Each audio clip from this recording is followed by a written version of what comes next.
افغانستان میں خانہ جنگی عروج پر این آر ایف نے طالبان کا اسرائیلی ساختہ ڈرون مار گرایا، لیکن سوال پیدا ہوتا ہے کہ طالبان کے پاس یہ اسرائیلی ساختہ ڈرون کیسے پہنچا اور ان ڈرون سے خطے کے کن کن ممالک کو طالبان سے خطرہ لاحق ہے۔ عامر رضا میرے ساتھ موجود ہیں، ان سے بات کرتے ہیں۔ عامر بھائی، طالبان کے پاس اسرائیلی ساختہ ڈرون کیسے پہنچا اور اس سے خطے کے کن کن ممالک کو خطرات لاحق ہیں، ہمارے ناظرین کو ذرا بتائیے گا۔ یہ سب سے پہلی بات تو یہ ہے کہ کیسے پہنچا، تو اس کا جواب تو یہ ہے کہ ہندوستان کے ذریعے پہنچا، کیونکہ اس کے ساتھ نیا ہاتھ ملایا ہے دونوں ملک جو ہیں ایک ہو کر پوری دنیا کا امن تباہ کرنے کے لیے، اور تیسرا اس میں اسرائیل ہے۔ چلیے ایک چیز ثابت ہو گئی، جو بات ہم چند ہفتے پہلے ہم نے پورا اس پہ ولاگ کیا تھا، اور میں نے کہا تھا تاجکستان کے قریب سرحدوں پر جو ڈرون اڑا ہے یہ اسرائیلی ساختہ ہے اور یہ بھارت کی جانب سے آئے ہیں۔ اس سے پہلے ہم نے کیا تھا اور میں نے آپ کو بتایا تھا کہ 2 جہاز جو ہیں وہ اترے ہیں کابل کے اندر، آپ کو یاد ہوگا، اور اس میں مجھے خدشہ یہ ہے کہ اس میں ہتھیار بھی موجود ہیں، گو وہ ادویات اور اناج کا کہہ کر اتارے گئے ہیں، لیکن اب ثابت ہوا کہ وہ ڈرونز ہیں۔ یہ جو پنجشیر میں ڈرونز گرایا گیا ہے اس کے بارے میں بتاتا ہوں، لیکن سب سے پہلے آپ ذرا اپنے آپ کو جنگ مئی پہ لے جائیں۔ مارکہ حق کے دوران بھی اسرائیلی ڈرونز حروف اور ہیرون، 2 ڈرونز، 2 قسم کے ڈرونز ہیں، یہ اڑائے گئے اور ان کو لاہور میں اور پنڈی میں اور مختلف جگہوں پر جو ہے ان کو پہنچایا گیا۔ گو کہ ہم نے ان کو بھٹکا بھی لیا اور تباہ بھی کر دیا، لیکن تمام ممالک کے پاس ایسی ذہانت اور ایسی ٹیکنالوجی نہیں اور ایسا جگرا اور ایسا جذبہ نہیں ہوتا ہے۔ اب یہ ڈرونز جو تھے دوبارہ طالبان کو دیے گئے، تو آپ کا دوسرا سوال یہ ہے کہ کن ممالک کے لیے خطرہ ہے؟ تمام ان ممالک کے لیے خطرہ ہے جو اسرائیل کے خلاف ہیں۔ یہ بات ذہن میں رکھیے، اسرائیل مخالف کون سے ممالک ہیں؟ اگر آپ کو غزہ جنگ یاد ہے اور آپ نے غزہ جنگ کے دوران صرف ایک ایسی سپر پاور ہے جس نے کھل کر اسرائیل کے خلاف بات کی تھی، رشیا، اور دوسری وہ پاور جس نے اسرائیل کے ساتھ باقاعدہ جنگ کی، ایران، بالکل، تیسری وہ پاور جس نے بھارتی ایئر بیس کو جو ہے خالی کرایا، تاجکستان۔ دیکھیں ڈرونز کا استعمال کہاں کیا ہے؟ ڈرون کا استعمال صرف اس میں موجود گولہ بارود کے لیے نہیں، لیے اس کے اندر جو سرویلنس کے اکوپمنٹس ہیں، جو اس کے اندر فٹنگ کی گئی ہے کیمراز کی اور ریڈارز کی، وہ آپ کو 24 آور جو ہے وہ معلومات اور ڈیٹا فراہم کر رہے ہوتے ہیں۔ میں نے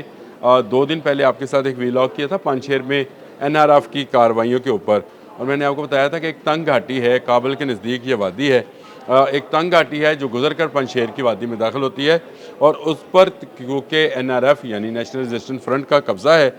اس لیے طالبان جو ہیں جب بھی حملہ آور ہوتے ہیں ان کو مار پڑتی ہے۔ تو ان کا خیال یہ تھا کہ شاید یہ ڈرونز کے ذریعے وہاں کی سرویلنس بھی کریں گے اور وہاں پر موجود این آر ایف کی چوکیوں اور فوجیوں کو تباہ و برباد بھی کریں گے، لیکن ان کو شاید اندازہ نہیں تھا کہ کچھ قوتیں جو ہیں ان سے آگے کا سوچتی ہیں، اسی لیے ان ڈرونز کو گرائے جانے کا جو تجربہ ہے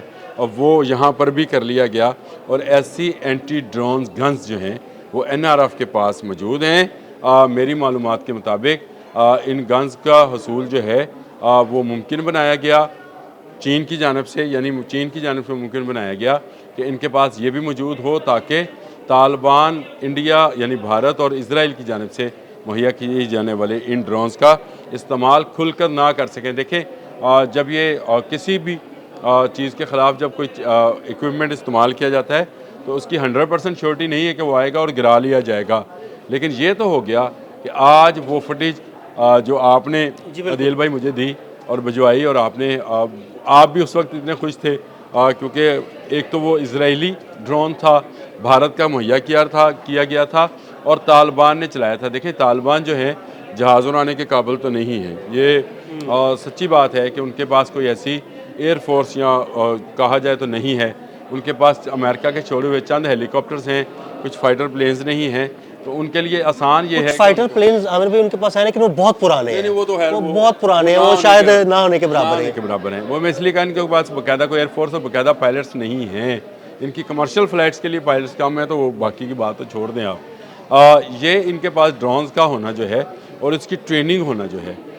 یہ شاید ان قوتوں کو جو کہ دنیا کے امن کو تباہ کرنا چاہتی ہیں ان کے لیے بڑا ضروری تھا، لہٰذا ان ڈرونز کو وہاں تک پہنچایا گیا۔ عامر بھائی یہ بڑی تشویشناک بات ہے، دیکھیں میری بات سنیں، اسلام کے لبادے میں طالبان نے اسلام کے لبادے میں جا کے بھارتی بنیے سے ہاتھ ملایا اور بھارتی بنیے سے ہاتھ ملانے کے بعد اسرائیلی ڈرونز حاصل کیے. یعنی دو وہ بڑی قوتیں جو دنیا کا امن تباہ کرنا چاہتی ہیں انہوں نے وہ تیسرے دہشت گرد قوت سے ہاتھ ملایا اور خطے کے تمام ممالک کی سیکیورٹی کو خطرے میں ڈال دیا. میں تو یہ یہاں تک کہتا ہوں کہ دونوں اسلام دشمن قوتوں سے ہاتھ ملایا. یعنی اس کو اس طرح سے دیکھیں کہ اسلام کا لبادہ اوڑھے ہوئے ہیں ملا اور متقی اور مفتی اور پتہ نہیں کیا کیا نام ہے ان کے, لیکن ہاتھ کن سے ملا رہے ہیں؟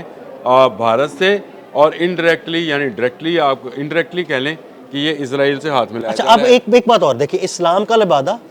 اسلام دشمن قوتوں سے ہاتھ ملایا اور ارد گرد کے علاقے یا ارد گرد کے ملک کون سے ہیں؟ پاکستان اسلامی ملک, ایران اسلامی ملک, تاجکستان اسلامی ملک, ازبکستان اسلامی ملک, ترکمانستان اسلامی ملک. تو اسلام کے لبادے میں اسلام دشمن قوتوں سے ہاتھ ملانے کے بعد اسلامی ممالک کو ہی نشانہ بنانا شروع. آپ نے اتنے اسلامی ممالک کا نام لیا, ایک جگہ کا میں بھی نام لے دوں, وہ بھی اسلامی ہے